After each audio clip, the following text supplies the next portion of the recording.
So ultra thins is a definitely new form factor where AMD is investing in. We expect the market in future around notebooks to move more towards thin and light. We have come up with a new roadmap, the Trinity roadmap, which are going to power these ultra thins.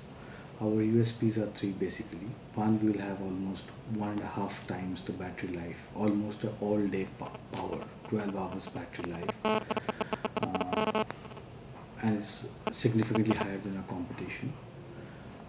We'll have high definition graphics built into it, which means that you'll have video chats, you can see your pictures, movies, high definition, Blu-ray, all going into it. And finally, we are going to bring them at the sweet price points where the acceptance of the product becomes at a mass level. So those three are our three USPs for this product.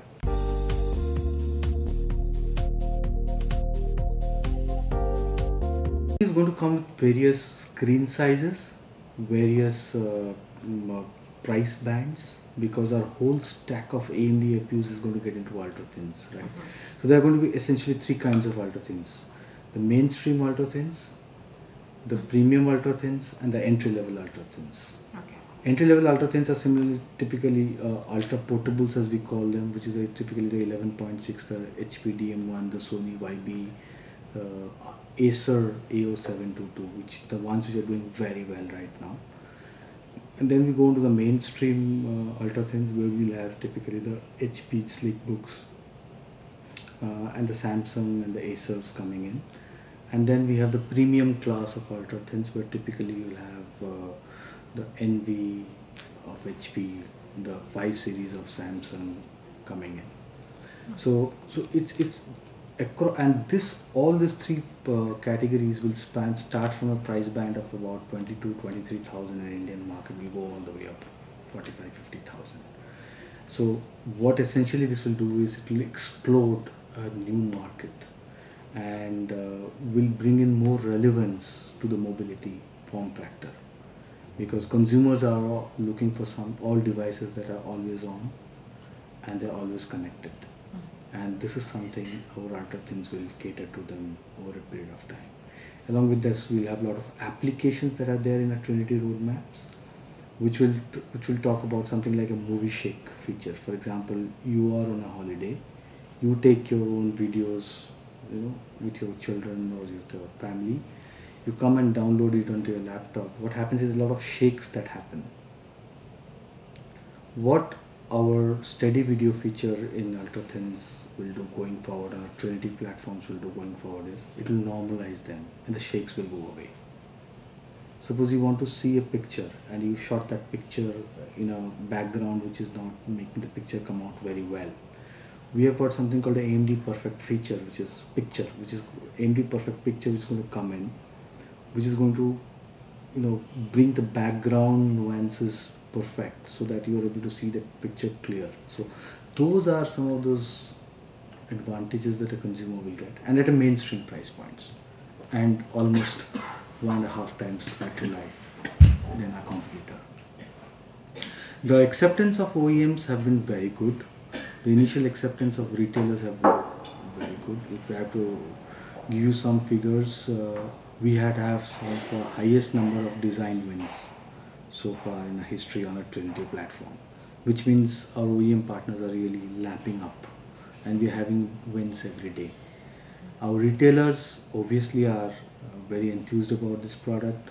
They are seeing consumers accepting, and the consumers are really coming back with very, very good feedback to us. It is reflective in our market share gains over the last few quarters, 6-7 quarters, where AMD business, and especially in notebooks, has grown by 253% when the market grew by 11%. So which means market went up by 21%. So we have grown 11 times faster than the market. And we have gained shares from 1% to 12% in the consumer notebook category in the last 7-8 quarters. So the acceptance is very, very strong from consumers, retailers, and hence and finally the OEMs.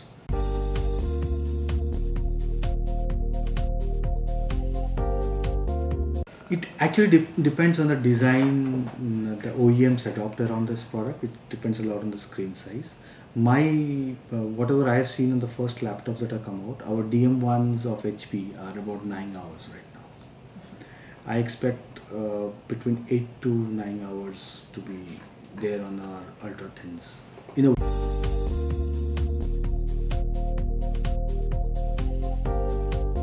Well, I'll not be able to share the exact details of it, but of all we can say that we are gaining market shares and mind shares every day with our consumers, with our retailers, and most importantly, our OEM partners.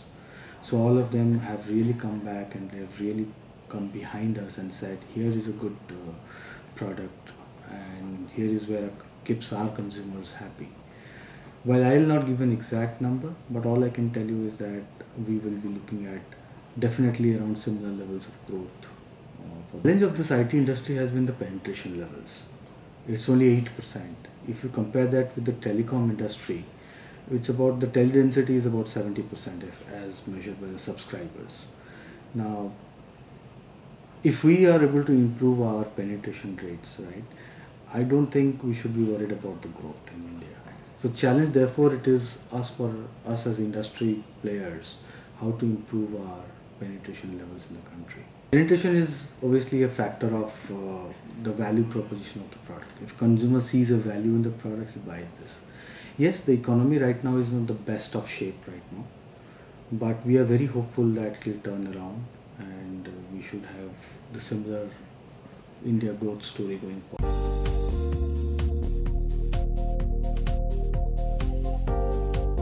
We have got a completely new retail strategy, go to market. 2010 mid when we started this new retail division, we set up a set of team who are engaged with the retailers, and this is an AMD team, and which has grown over the last 7-8 quarters into almost about 55 people right now on ground, and we're adding more on the retail side. And on top of that, we have started getting into very interesting retail programs which is keeping the partners aligned with us. We have got programs like the Warlord programs, where we have every region in the country, we have got regional AMD focused partners who take positions on AMD and they help promoting AMD in that market.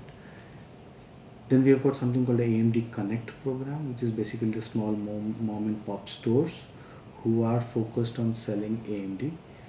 And finally, we have something called a Future is Me stores, which is basically AMD, heavily AMD merchandise stores, and where you find the entire range of AMD products across all OEMs being displayed and sold out of there. So that's the retail program that we have, and we have a team which is now present across almost directly, indirectly, we're touching about 60 odd cities, right?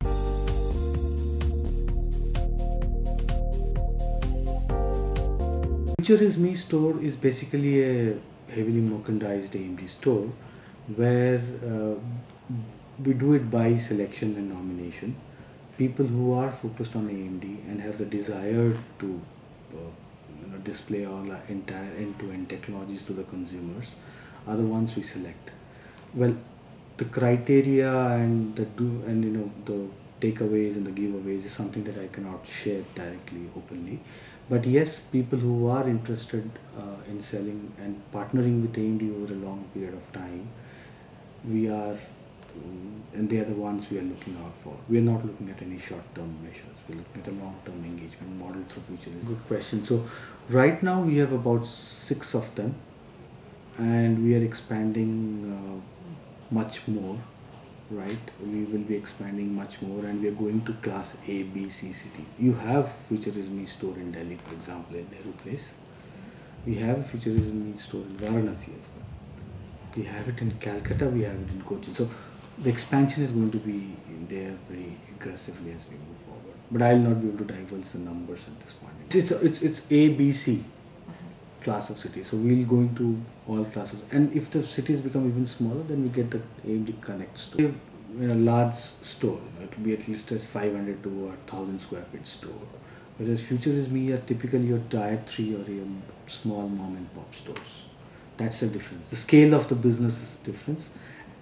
And secondly, the scale of involvement with the AMD will be the second difference. How involved they will be in the AMD business. That's what differentiates the two. So one is a larger size, one is a smaller size. All of this are being done in partnerships with OEMs. I mean, they are equally working with us on ground with our teams, and they are also displaying their own. They are also taking equal interest. A lot of these OEM partners, they are seeing a lot of good sales happening out of the stores, and they are now also started investing in some of the stores along with the partners, along with us.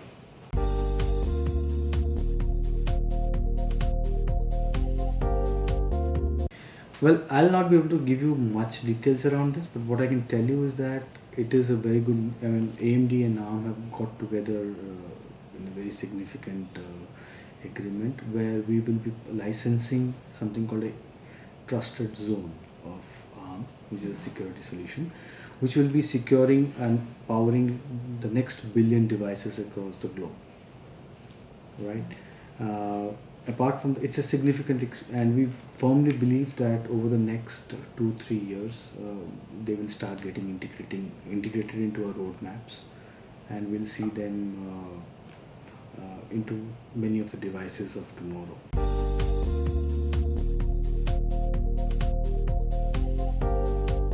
So dollar, I will not be able to comment any futuristic thing on that, but yes, it's right now rupee has appreciated by 20 odd percentage over the last, at least I would say 3-4 months. Yeah.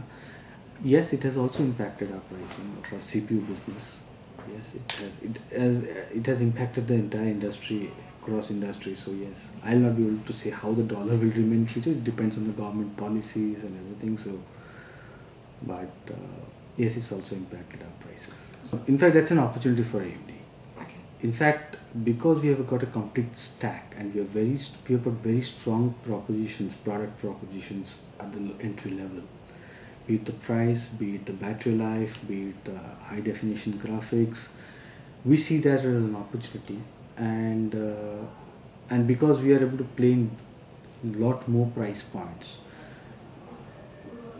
we are able to tide that over. But at the same time, we are also working with some of our OEM partners to come up with a lot of consumer offers, which is going to kind of get the consumer hooked on to buy our products. So we're going to get a lot of retail programs around them, so that they are going to continue to trust